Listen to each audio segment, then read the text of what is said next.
Hey everybody, this is MarketXero. I wanted to do another walkthrough video since I've included so many additional features and updates. That'd be good to walk through that and help those of you who may not be as familiar with some of the features on the indicator, and maybe a quick little review at the end of how I use this. Okay, so first of all, you see here the indicator on the screen if you're not familiar with a footprint indicator.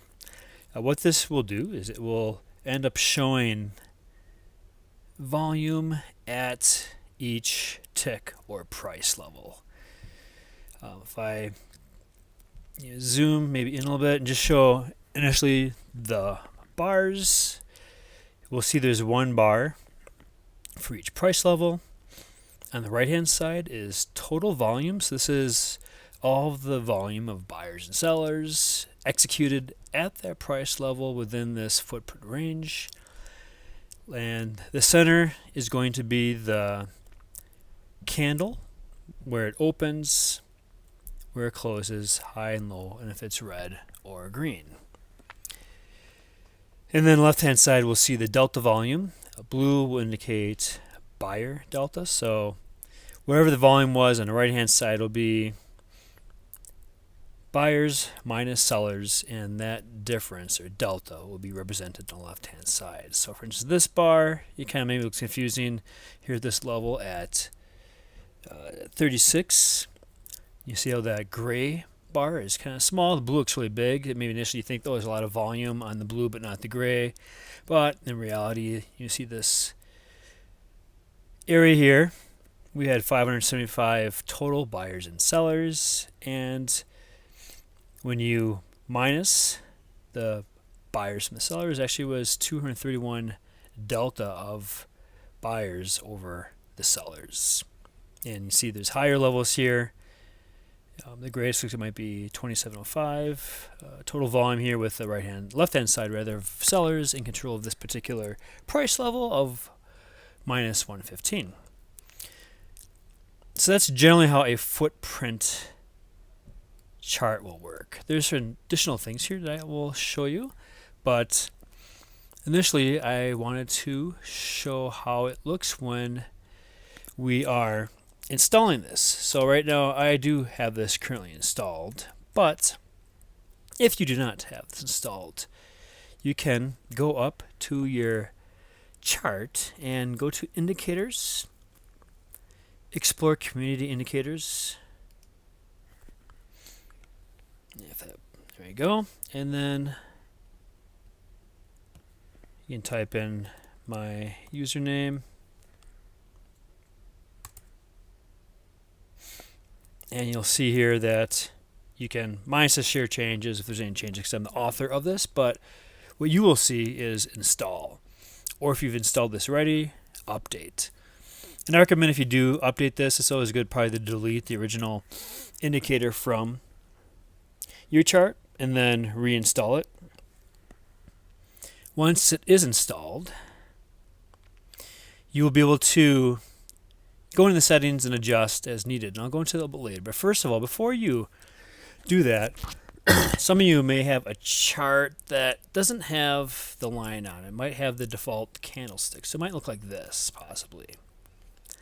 If that's the case, you'll have to change your candlestick, the chart type, from candlestick to line. And then what I do on the chart setting for line, actually this line, you'll go over and ensure that the line is 0%. Price line, I think is what it is. So just make sure that color doesn't show up on here. It's so opaque, it doesn't have any opacity to it. And then your chart should look like this. Additionally, if you don't see this or any other kind of volume type of indicator like a delta grid down here or a cumulative delta, you should check your settings in the top right. Go to application settings, click that, and check your add-ons to see what you have added on. And what you should see by the minimum is order flow activated. This will allow you to see any type of volume related indicators, including the footprint. I also turn on these since they're free, Tick Stream, and these are the free indicators and advanced charting. It's all free. Some of you may have to pay for order flow. I've heard from some others who may have not been with Tradovate before NinjaTrader purchased them that this may run $49. So you'll have to weigh that if this is the case for your subscription. Okay, once you do resolve those items for the chart type and the add-ons, if you have not had those in previously, you go to Configure Chart Elements and click on Delta Footprint by MarketXero. And here you will find all the settings. This may be overwhelming to some, so I'll walk through each one of these section by section. So first of all, the default settings here. For some reason, the divergence icon appears up here. Now I have a separate setting for this down below, but you can control the color here. So if I want to make bearish divergence icon color, instead of it's going to be orange, I will make it maybe some kind of purple. Apply. Right now I have it orange, just kind of minus to match the colors I have for a down candle. I have is orange on my chart. So you see here it turned purple. Let me turn off that snap. It's probably making it challenging for some to see here. So you see this, it's purple now. So you can change the colors of this at the top. I prefer kind of leave them as they are, or at least match the color of the candle. And if you want to hide or show them, I would handle that further down below, which I'll go into that section. The next section is the general footprint settings. Here, footprint ticks per bar. So what this will do is it will combine the number of ticks that we have per bar. So in this case, I have 1 tick per bar, which you probably want to use typically in ES. Maybe you are on NQ, and that is going to be a bit much to see on the screen. So let me cancel out of, actually save out of this, and then I will even turn off the compact mode. I prefer compact mode, so you can see everything that's going on here.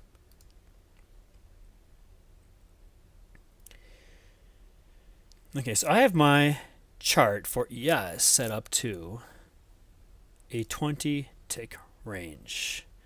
I just find the 20 ticks, 5 points is a good range for me on ES, and I really only trade ES. I've tried NQ. I'm not a fan, but I know some others do trade NQ. So if you happen to be one of those people, you can, let me load up NQ here. And some users of NQ, traders of NQ, will find that the 20 point range isn't sufficient. Maybe they want it to do like a 100 point range because the book is thinner, and so it is going to move in a way that has a greater average true range compared to ES. I think ES in the 5-minute chart, I'd say, runs around like 3 points every 5 minutes. Whereas NQ, let me look at NQ actually really quick here. NQ, I'm going to look at my chart in ATR. We're looking at something closer to, I think it's at quite a bit higher, like maybe 20 points or so. Average might be like 10 to 15 points. So definitely this is going to have a larger true range compared to what you're going to find on ES, which again, like the 5-minute chart runs around 3 points or so. So in this case, if I was trading in Q, I would change the range from 20 to maybe 100. Now we wait for this to load. You see this becomes really hard to read. So my indicator, if you want to come back into the settings, will resolve this by going to the footprint ticks per bar. So maybe in this case we want to do 5. Since we went from 20 to 100, 5x, we'll do a 5x here as well, and hit save. And so what we're in a sense doing is combining 5 ticks for every bar here. This kind of makes this a little more manageable. And I found when I have traded NQ in the past that I wish there was a way to do this in book map DOM, because it just move around so quickly in the DOM I couldn't follow it. So I found it easier to follow what was going on within the footprint itself. So let me go back to ES. I'm going to change this back to 20 and change our settings. Actually, I might just edit this out. We'll see how adventurous I'm feeling. Maybe not. The next thing I want to show for the settings here would be the font size. This should be relatively self-explanatory. Let me for Tradovate to show the icons back up here again for settings. Here we go. So settings, and we went over this one. The footprint scale factor. This will affect the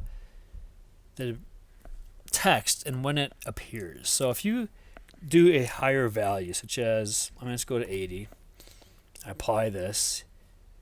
You'll see in the in the background now. I'll go in here that the text isn't there. And I really can zoom. If I really zoom in, it'll show that text. But if I start scrolling on my mouse up and down to fit more footprints within the chart here, that text disappears. So it's kind of a nice way to maybe get more information at a granular detail when you zoom in, but then hide that information when you zoom back out.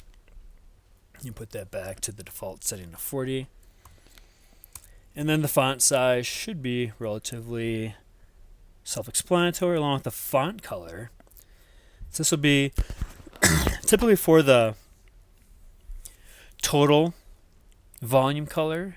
The compact delta font color will only apply in compact mode. So you'll see right now that the font color for the delta values will match the delta bars. Blue for right now by default for buyers, and red for sellers. If I was going to go into compact mode, what you'll notice, and we'll go more deeply into this, is that all the font now is white because of that setting up above of the compact mode area, which here is white by default. Okay, so the next area, footprint color settings. This again is relatively straightforward, I would think. The positive candle color, this is for the center areas. This is your typical open, high, low, close. The footprint will show the high and the low, and these bars will encompass the open to close areas. Again, delta positive and negative. This is for buyers and sellers. By default, I have buyers as blue and sellers as red. This will affect the font color as well when it's not in compact mode. Total volume would be the gray bars on the right, and then zero prints text color. So zero prints, these only appear in times when you're viewing the text. So see that it's not uncommon to see zero prints, which you see right here, 21. Again here, 15 at the top or at the bottom. In this case, it's pretty actually notable size, 331. It's a significant zero print, even though it's at the bottom. Some other 69, 63 down here. What this means as far as zero prints goes is that if we think about what's happening here, for instance, on this bar at 6133, we have 693 total volume buyers and sellers. And then when we have a delta here, if you look at buyers minus sellers from the 693, those two numbers will give you a 221 delta of buyers. There's 221 more buyers than sellers on this price point. footprint. Up above, what we have here in the right-hand column is 21, which is pink.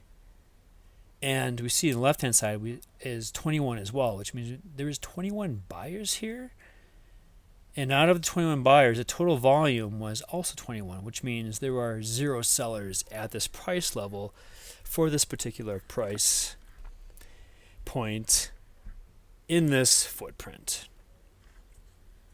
Now, this is less meaningful at the top and bottom. If it's at the bottom, like in this case, or top, you see an unusually high number, like 331. This is a pretty high number for this case. Even here, 153. I don't pay as much attention to these, but if they're at the top or bottom of that, like above 100 on ES, that is something I feel like a little more noteworthy, but I still probably would take action on that. But what some people might look for is in the mid-range of that footprint. So in this case, maybe 67 here is interesting. It skipped a price level here. What you might see more common, I don't know if we have something on this date. I think we did have some kind of funky movement in the price this day. Let me see. Oh yeah, up here. Maybe I'll find something here. Since I think there was like a news event at this point. And you see here a bunch of zero prints, right? Nothing happened here as far as sellers go. It was no bids, all offers, all buyers on that side.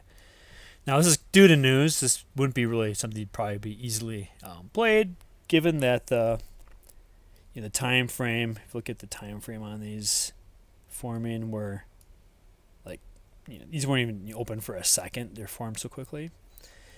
But sometimes you might see an impulse down or up. Like in this case, if you were looking at it from this perspective, this might have been an interesting play if it wasn't at this particular time.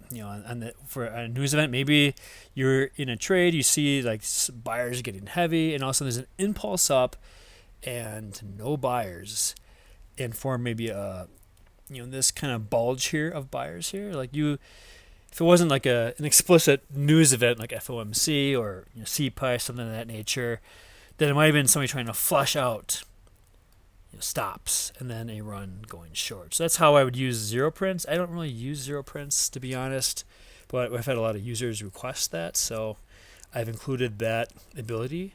In the future, I might add something to kind of show users when they're in compact mode, because when you're in compact mode, you're not going to be able to see the text. So I might add an icon in future releases for that.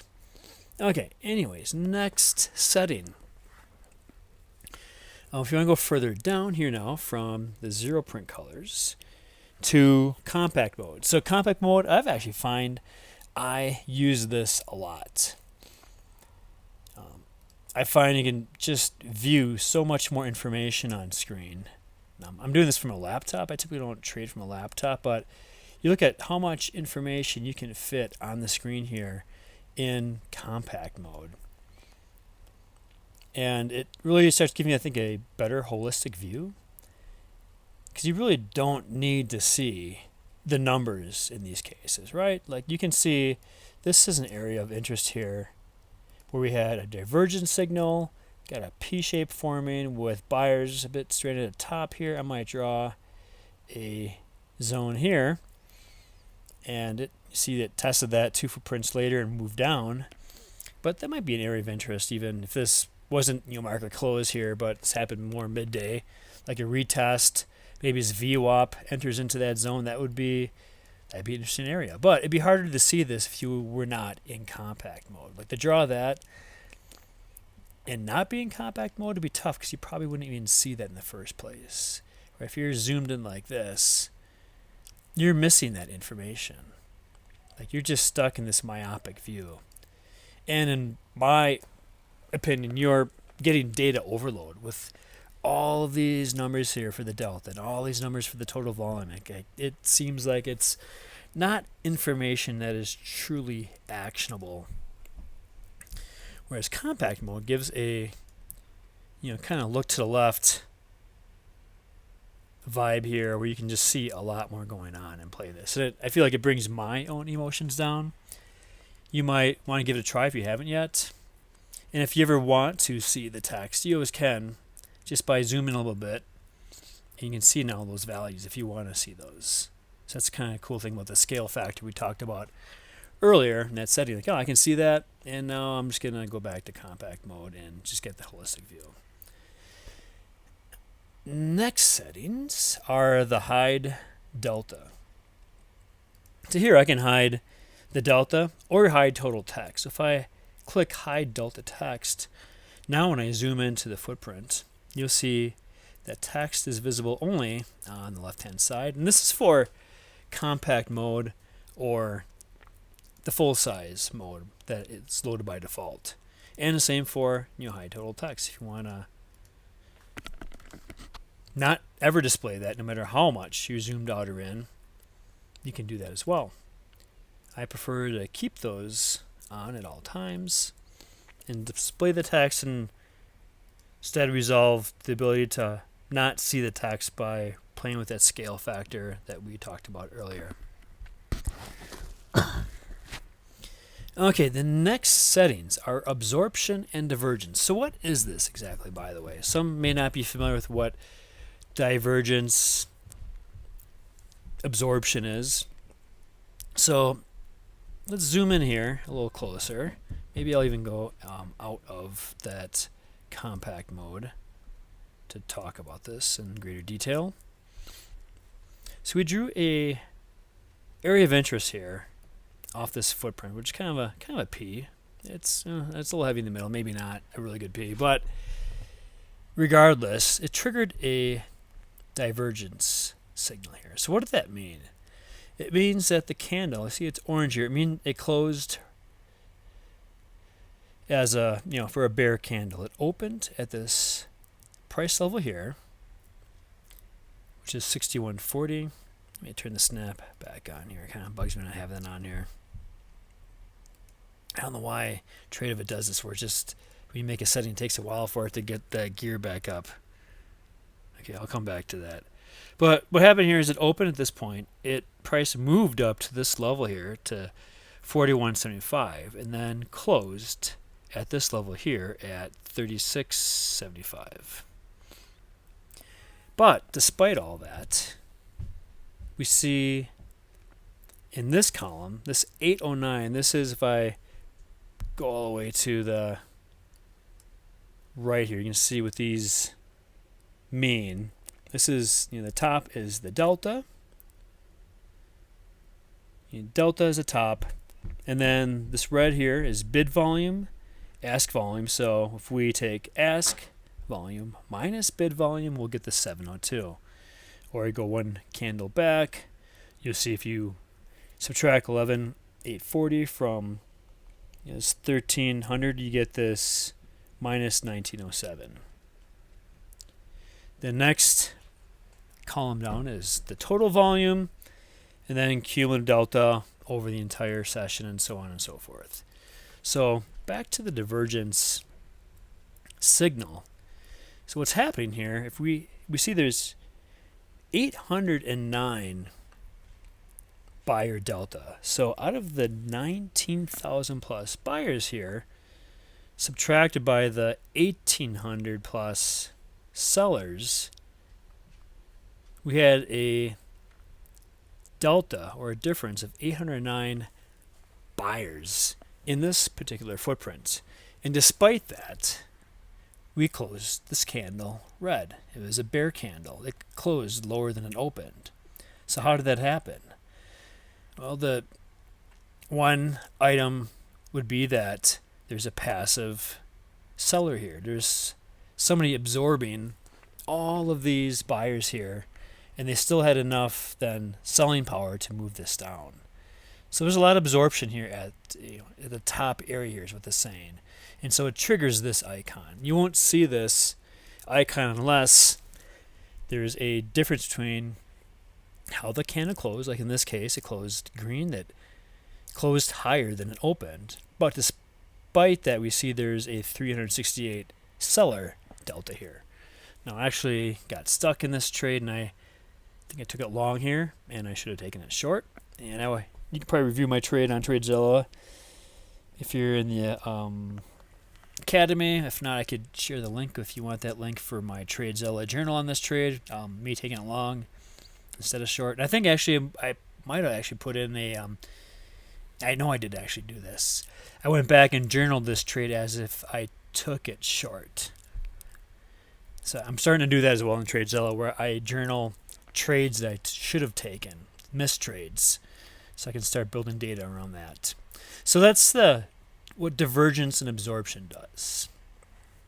And if you do want those journals for both trades, let me know in the comments, and I can give you those links to my Tradezilla journal. So there's some settings you can use to enhance this feature for yourself in the settings here. So there's some straightforward things here like divergence icon spacing, absorption text spacing, so pretty much how far is the icon from the footprint, how far is the text from the footprint. You can decide not to show the divergence icon at all by deselecting this. When you go back to save, you'll observe that those icons and associated values are no longer displayed. If we come back into here, we can also filter. So say we want to filter values under a certain level. And looking at the screen here actually would be a good example of something. Let me turn this back on and we'll see what a good level is here. So we see, okay, this is 800 plus. This is like under 400. Maybe we'll put these off the side here and go to settings. And we can now filter out certain values. Maybe you find anything under 100 is no longer useful to you. Well, in this case, we'll just do 400. And we'll see now that the footprint reloads and we no longer see the icon here, but we see it in this area at top. I'll turn that back to 0. And then you can change the colors of the text as well. I like to match the text here, colors, to whatever the colors of the delta associated with the footprint itself. So you can change that. And then we can change the font size on this as well, which is pretty self-explanatory. Okay, the next section. Show the POC, point of control, and value area high-low. So what this is, and you'll see these. Let me go back to actually compact mode. That might be easier to focus on this. And I will, just for the example here, turn these up.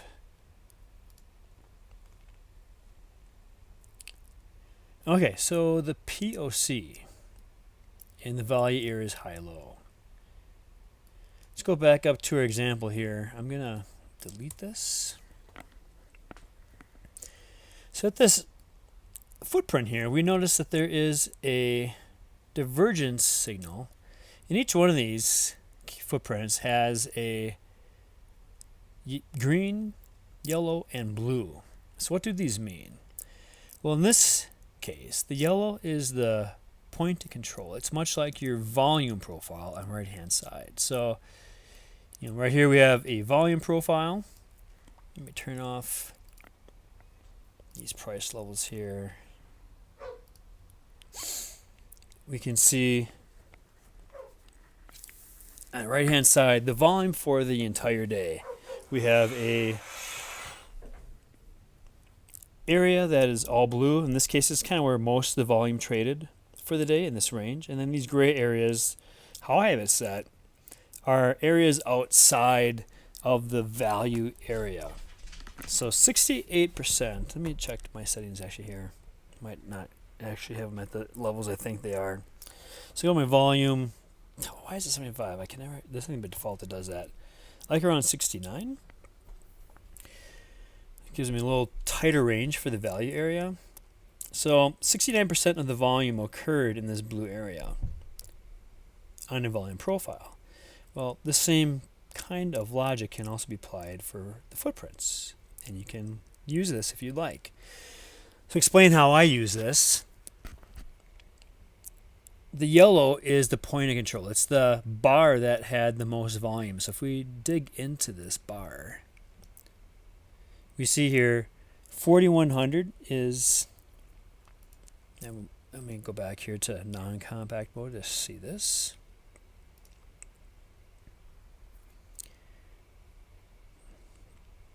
So 4100, it doesn't really help actually, and it's still over the text. Regardless, this yellow is right here. Maybe I will crank this up in compact mode to really see that. Okay.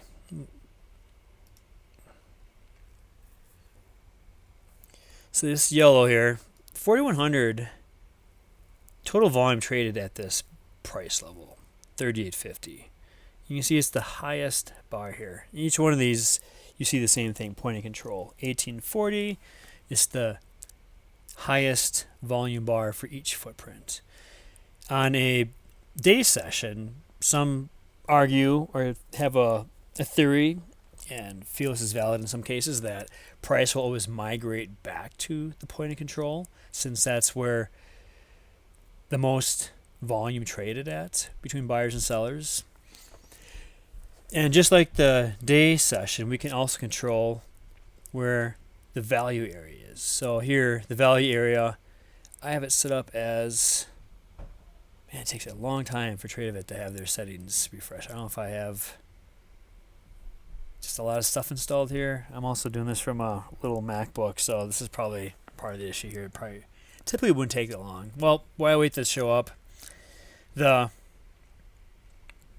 blue and the green is in a sense the same thing as all of the blue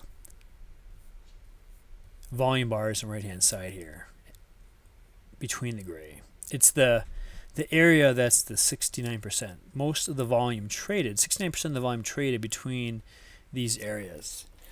And how I use this is I like to draw my, oh, there you go, we have settings. Let's go back. So you see how I may have the settings set up here. 68% I've set up for the value area percentage. You can change this however you want. I think typically it's around 68, 69 from what I've read. I think 68 actually, now that I think about it. I will use this to draw my volume that area I want to enter a trade on a retest when a divergence signal is triggered. So I draw it from that green area up top. If it's a area that I want to go short from and then down to the bottom of the candle, or if I'm looking to go long, like I actually did on Friday, unfortunately, instead of going short, I will draw it from the blue, from the low part of that volume area to the top of the candle and look for a retest.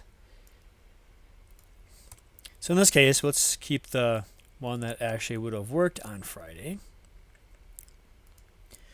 Could have entered right here if you'd like, I guess, or maybe retested, but that's how I use the volume area. Now you may not care about this at all. I know some will just draw across the entire candle, and that's how they're gonna enter when something maybe triggers, or maybe a better use case might be up top here.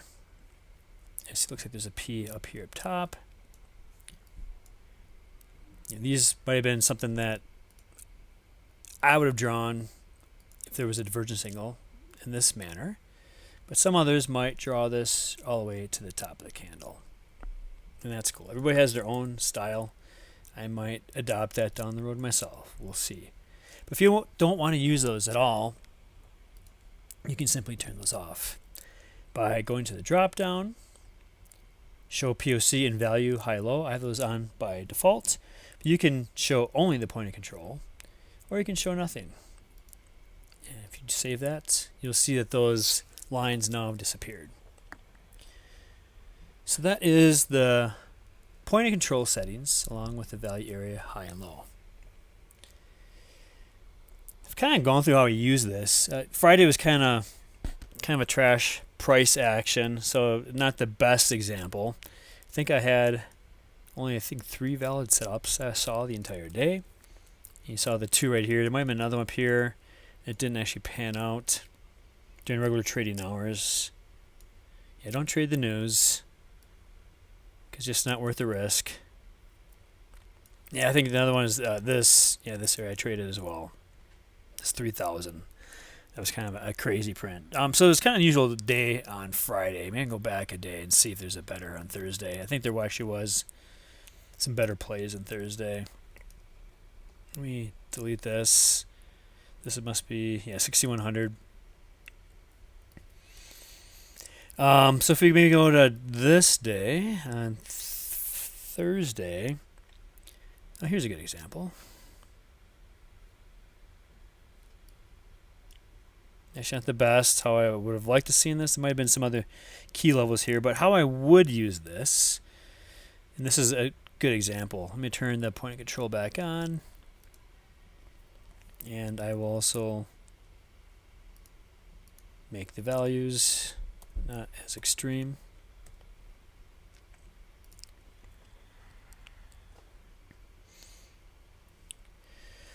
So here you can see that a divergence signal triggered, and let's say down here there's actually a key level of interest. Like that's nothing I'm going to need to take a trade at this point. So this might not have been my trade that I took on Thursday, but let's say this was the high day from the previous day. So high day Wednesday, I'm just going to say, I'm not scrolling back to look at it, but we'll just say theoretically this is what this is. What I will do with this, if once a divergence signal occurs at a key level, I will draw a zone. Now I have played with entering on the next candle. I will always wait for this candle though to complete. This period has to complete and a new period has to start before I will entertain a position. So in this case, I will watch it and start getting an idea of what I want, looking at the candles it forms, but I won't enter it. And as it starts entering in this next area, I may take a trade, but I'm trying to stick actually more to retests. You see here, it went up after forming this area, went from 44 up to 49, so it went up like 5 points. And some in the academy we talk about this range where we can test, accept, continue, like a 468 possibly.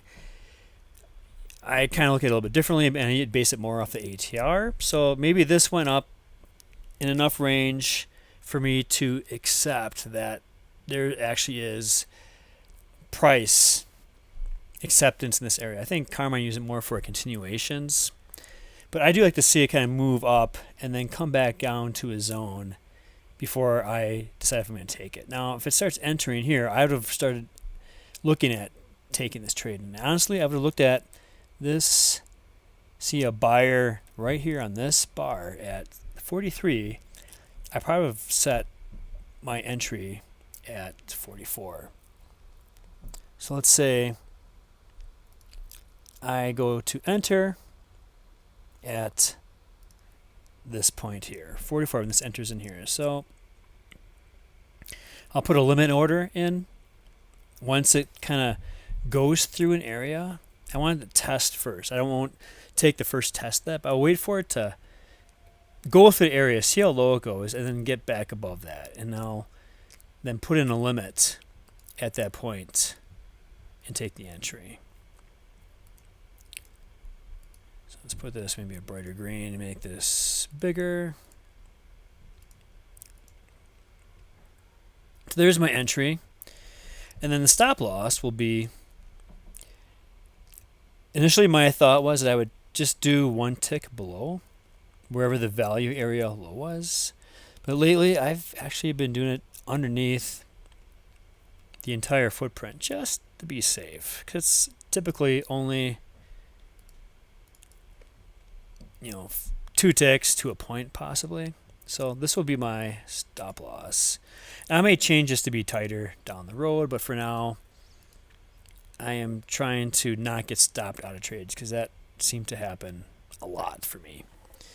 So in this case, this is where I put my stop loss. And so you start looking at, okay, I am in at 43.25. I have a stop loss 38. So that's like a 5, almost maybe a 4.5. I'm doing math on the fly. on a weekend. 4.5 maybe points. So your profit target now is going to make sure it captures at least double that, 4.5. So we want 9 points up, plus commission and fees. Actually, I have a calculator. I use a spreadsheet.